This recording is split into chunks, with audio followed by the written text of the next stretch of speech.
What's going on, guys? It's Greg Farley from The Wise Guys, and I'm here with yet another video. It's Nats week. You know, I got to put the content out, got to pump it out. And this one is a special request because a lot of times I have a lot of friends in the Sky Striker Ace Duelist group. It's run on Facebook. But a lot of people ask me about what I like to do with the deck. I've played every type of variant you can, even the random ones with random decks that are tier 3. I enjoy the Sky Striker stuff, but in touching on the deck that can actually do something at an event, the pure version, there's a few different ways to take it. You can go second, which is done well. It's already shown that it can. There's the Mind Crush build, which is insane. There's ones with Shared Ride. There's ones with Mind Crush and Shared Ride. And then there's Sky Blaster. Sky Blaster being the most explosive, popular one. And then shout out to Itchy from Team Wise Guys, Matthias. He did very well with Ibly. So there's tons of different ways. That's what I was trying to touch on. But I'm not going to try to tell you which one to play, just kind of going to touch on each one. So if we want to talk about the Sky Blaster one, that's the one that's in the front of my mind. Sky Blaster is extremely powerful. And as far as how it can take you completely out, or if it's going first, make Skull Dread, get your engine online, and go. Like, it's going straight to the point. Now, let's go. Push, push, push, push, push. Game. The deck needs that somewhat. It needs a knockout punch if we're giving it a metaphor. But where it falls short is in a long tournament and the different route tree that you have to take, Sky Blaster himself with the quick play versus if you draw Ray versus not playing Diablos. Like, I don't think you can play Diablos and play Sky Blaster. It's possible. It's bricks running into each other. But in my opinion, I feel like you have to pick out of those two. So if you're going to try to OTK people, you're going to run into this specific issue. You're not going to kill a lot of people in one shot like that. Reincarnation will prevent you from doing that, unless you drew Called by the Grave as well, which is just, then you got cards running into each other. You're not going to catch anybody like that, honestly. You're really not going to. Now, putting that aside, getting the Skull Dread online is very powerful. Like I said before, it's very powerful. But your whole start of your first turn changes.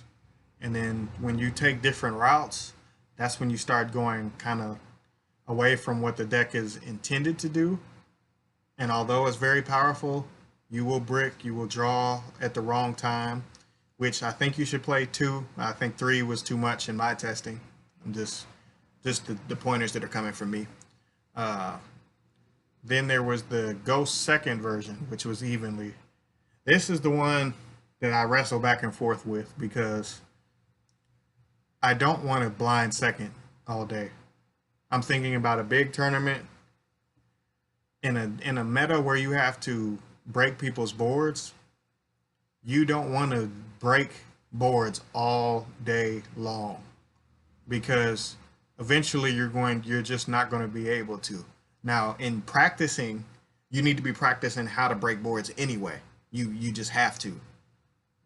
But there's boards that you're just not going to break. Are you willing to auto lose games because you told someone to go first?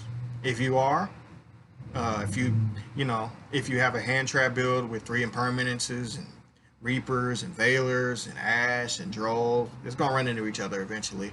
And then you're running into the issue of, yes, if I do go second, I'm not going to necessarily draw my engine like that.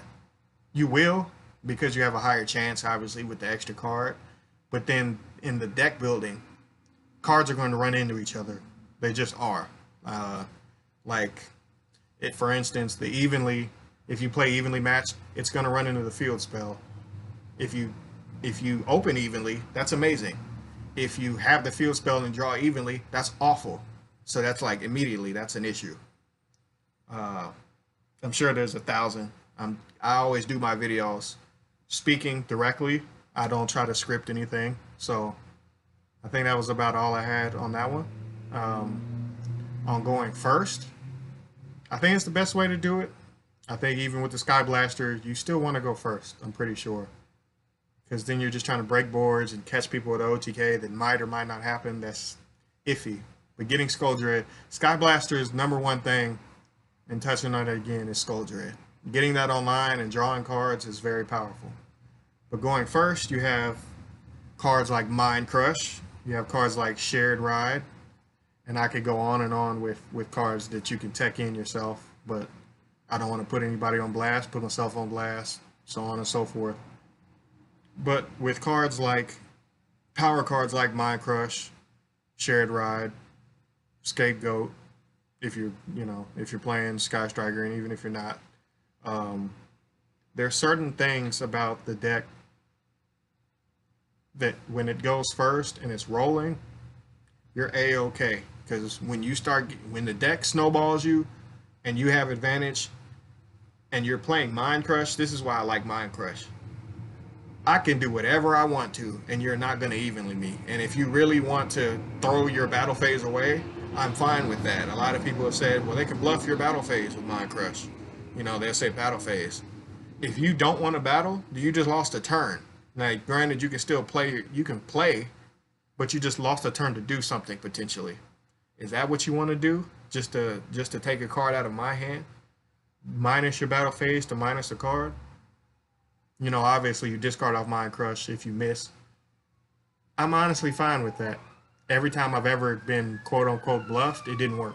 So I think Mind Crush is insane, and it's just my opinion on the card. A lot of people don't like it, a lot of people love it. It's a polarizing card. But I always think in certain formats, Mind Crush is the most powerful card in the game. And touching on cards like that is going to segue into this. Cards like Called by the Grave, cards like Scapegoat, cards like Mind Crush. I'm sure you could list them in the comments. There's 100 cards that are powerful in the game, but there's certain cards you can't do anything about. Mind Crush is one of those cards. You can play differently, but then the card made you play differently. You can choose not to do this, or choose not to search this. But if Mind Crush took it, if you searched it and I Mind Crush you, I took the card. If you play differently, I made you play differently. That's a powerful card. That's a very powerful card. In any game where you have to adjust just off of guessing if something is there, you're in trouble. If we're thinking about Call by the Grave and its versatility, offensive, defensive, when your opponent's in a mirror match, you summon Kagari, you take out a Ray before you go for trying to punch over a Link, take away Diablos. There's 500 things I could say with that. ABC Buster. The card is powerful. It can take out all those cards that put themselves in the graveyard and activate their effects. It just takes them out smooth. It's almost a trap card. And it's almost like a pseudo hand trap, and then it's a DD Crow in a spell form that's a quick play that can respond. That's a powerful card. Scapegoat, we don't need to go that far into it, but Scapegoat is nuts, like you guys know.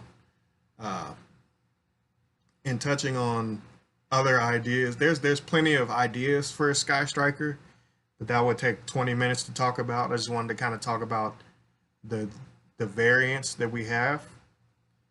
I really like Mind Crush. That's me. This video will come out the day of Nationals, as to not put anybody on blast, just to be respectful. But I'm a big fan of Mind Crush. It's what I'll be playing. And I think there's other cards. I think Scapegoat is the one that nobody's tried. There's a conflict with Ray, and that's clear as day. That rhymed. But the issue is the two running into each other. Obviously, you can't summon Ray if you took Scapegoat off the field. But Scapegoat is another card that you can't do anything about. Cards that you can't really do anything about that drastically changed how the game is going are the best cards in the game. Obviously, Ash, cards like that. But power cards like these are what I wanted to touch on, and the variants that we have for Sky Striker. So I kind of went two different ways with the video. I hope that something that I said helped. If it didn't, my bad. Shout out to all the Wise Guys teammates. Shout out to all the friends. Can't wait to see you at Nationals. Any other video ideas, any other deck ideas that you have that you want me to try on YGO or Dueling Book, let me know. That's one of my favorite things to do is play test with teammates. So we try everything. You know, I'm already working on Cyber Dragons and so on and so forth. That goes on and on and on. But shout out to the Wise Guys, YG baby. I'm signing out.